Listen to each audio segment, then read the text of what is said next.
अगर आपको लगता है कि आपकी लाइफ बहुत मुश्किल है, अगर आपको लगता है कि आपको जिंदगी में बहुत नाकामियां मिली हैं, आप बार बार नाकाम हुए हैं, लोगों ने, दुनिया ने आपके साथ बड़ी ज्यादती की है, तो एक बार ये कहानी जरूर सुनिएगा।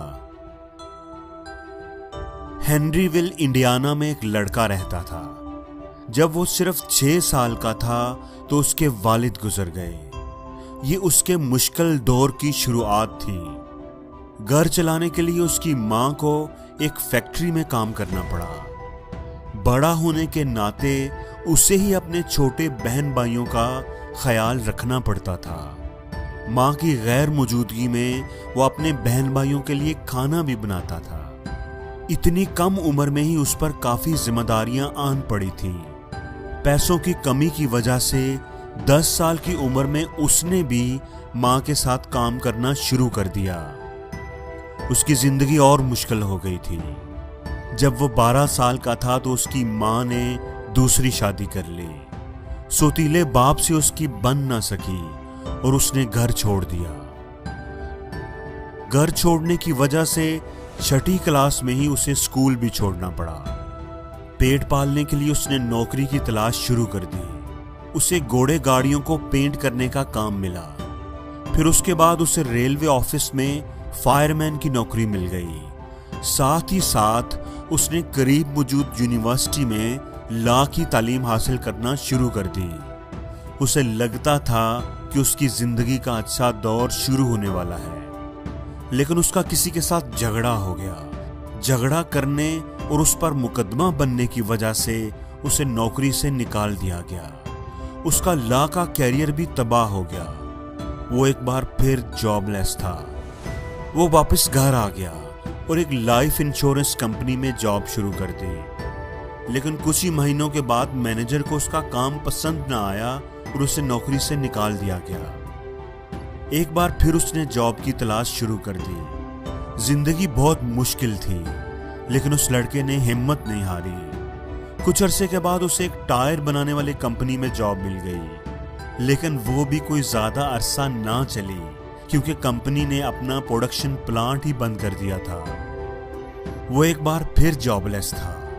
इस दौरान उसकी शादी भी हुई, लेकिन बार बार जॉबलेस होने की वजह से उसकी बीवी भी उसे छोड़कर चली गई। आप सोच सकते हैं कि इस आदमी की क्या हालत होगी, लेकिन इस आदमी ने फिर भी हिम्मत नहीं हारी।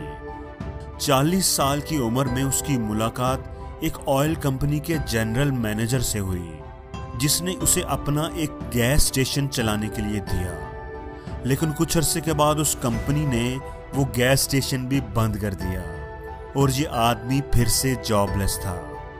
मुश्किल पे मुश्किल, नाकामी पे नाकामी। कुछ अरसे के बाद उसे शेल ऑयल कंपनी ने अपना एक पेट्रोल पंप चलाने के लिए दिया। उस आदमी ने वो स्टेशन चलाना शुरू कर दिया। साथ ही जो कस्टमर्स वहां रुकते थे, उनके लिए उसने चिकन की कुछ डिशेस और कुछ दूसरे खाने भी बनाने शुरू कर दिए। जल्द ही उसकी पैन फ्राइड चिकन डिश उस इलाके में बहुत फेमस हो गई। कुछ सालों के बाद जब उसके खाने के कस्टमर्स बहुत ज्यादा हो गए, तो उसने पेट्रोल पंप छोड़ दिया और अपना खुद का एक रेस्टोरेंट बना लिया, जो कि अच्छा चल पड़ा। रेस्टोरेंट की कामयाबी के बाद उसने अपना बिजनेस बढ़ाने के लिए एक और रेस्टोरेंट खोलने का सोचा, लेकिन इस दौरान एक लोकल कंपेटिटर के साथ उनका झगड़ा हो गया और उसके एक मुलाजिम को गोली लग गई, तो वह अपना बिजनेस एक्सपेंड ना कर सका। 4 साल के बाद अपने बिजनेस को बढ़ाने के लिए उन्होंने अपने रेस्टोरेंट के साथ एक होटल भी खोल लिया। लेकिन बदकिस्मती से कुछ अरसे के बाद उस होटल में आग लग गई, जिसकी वजह से होटल और रेस्टोरेंट दोनों जल गए। उसकी जिंदगी की सारी मेहनत जाया हो गई थी। वो एक बार फिर सड़क पर था। आप सोच सकते हैं कि इस आदमी की क्या हालत होगी, लेकिन इस आदमी ने फिर भी हिम्मत नहीं हारी और नए सिरे से एक रेस्टोरेंट और होटल बनाया। लेकिन वर्ल्ड वार 2 शुरू होने की वजह से उसे वो भी बंद करना पड़ा। उसकी जिंदगी में एक के बाद एक मुश्किल आ रही थी। नुकसान पे नुकसान हो रहा था। वर्ल्ड वार खत्म होने तक उसकी सारी जमा पूंजी भी खत्म हो चुकी थी। उसके पास रेस्टोरेंट खोलने के लिए भी पैसे नहीं थे। तो उसने अपनी चिकन डिश मुख्तलिफ रेस्टोरेंट में सेल करने की कोशिश शुरू कर दी, लेकिन सब ने उसे रिजेक्ट किया। आपको यकीन नहीं आएगा कि 1009 छोटे बड़े रेस्टोरेंट उसने विजिट किए, लेकिन सब ने उसे रिजेक्ट किया। लेकिन यह आदमी फिर भी कोशिश करता रहा।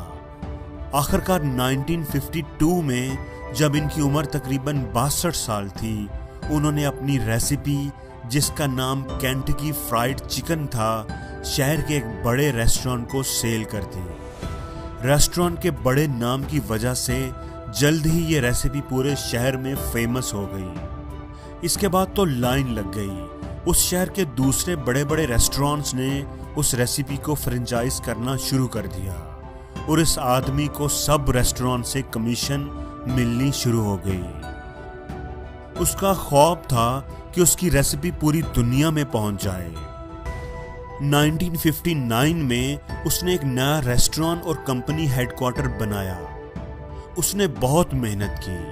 अक्सर वो अपनी गाड़ी की पिछली सीट पर ही सो जाता, रेस्टोरेंट विजिट करता, उन्हें अपनी डिश के बारे में बताता और अगर ऑनर को वो डिश पसंद आती तो वो फ्रेंचाइज राइट की बात करता। 1965 में जब उसकी उम्र 75 साल थी, तब जाकर वो सही मानों में कामयाब हुआ था। कई सालों की नाकामियों, रिजेक्शंस और बदकिस्मत वाकयात के बाद कोलोनल सैंडर्स की फ्रेंचाइज अप्रोच बहुत ज़्यादा कामयाब हो गई थी। KFC वो पहली फास्ट फूड चेन थी जो पूरी दुनिया में फैलना शुरू हो गई थी। कनाडा, UK, मैक्सिको और बहुत सारे दूसरे मुल्कों में उसके आउटलेट कायम होना शुरू हो गए थे। वो पूरी दुनिया का सफ़र करते, अपने रेस्टोरेंट्स को विजिट करते और कस्टमर से मिलते। 90 साल की उम्र में उनका इंतकाल हो गया और उस वक़्त KFC की 48 मुल्कों में 6000 से ज़ायद रेस्टोरेंट्स थे। एक एनालिसिस के मुताबिक 2019 में KFC के 24,104 आउटलेट्स हैं, जो कि 150 मुख्तलिफ मुल्कों में है। अगर आपको भी जिंदगी में बहुत नाकामियां मिली हैं, नुकसान उठाने पड़े हैं, लोगों ने आपको रिजेक्ट किया है, डिस्करेज किया है, तो आप कोलोनल सैंडर्स को जरूर याद करना, जिन्हें बहुत सारी जॉब से फायर किया गया, उनका कैरियर तबाह हो गया। आग लगने और वर्ल्ड वार की वजह से वो बहुत ज़्यादा डिप्रेशन में रहे, लेकिन उन्होंने गिव अप नहीं किया। वो कोशिश करते रहे और फिर वो दुनिया के सबसे फेमस कुक बने और उनका नाम आज भी जिंदा है। दोस्तों, हमेशा ये बात याद रखना कि मुश्किल नहीं है इस दुनिया में कुछ भी। तू जरा हिम्मत तो कर, ख्वाब बदलेंगे हकीकत में, तू जरा कोशिश तो कर।